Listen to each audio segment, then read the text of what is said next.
Uber Notre Dame in times of COVID-19 pandemic. Where do the employees working with us live?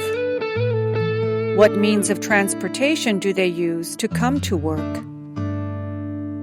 How many different means of transportation do they need to reach our houses? These are questions that we usually do not ask. However, as the number of contaminated people by COVID-19 increased in Canoas and the surrounding region, as a protective measure, we decided to pick up our employees from their homes and also take them home after work.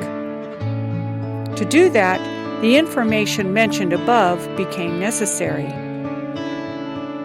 Realizing that they live miles away from the location of their work, that they leave home at dawn, take the Metro and 2 or more buses to arrive at work, required us to establish complex and exhaustive logistics to carry out our decision.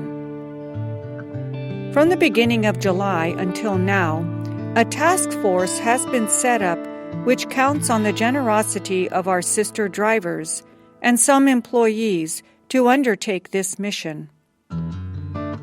Following a daily schedule with a timetable and addresses, the Uber Notre Dame starts its service in the early hours in the morning and ends in the late afternoon.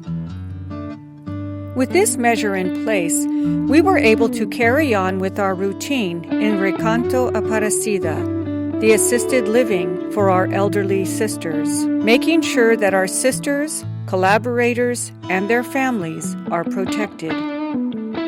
Due to the complex logistics, the distances and frequent rain, sometimes the trips were turbulent. At times, having trouble with our cars required the service of tow trucks and other support.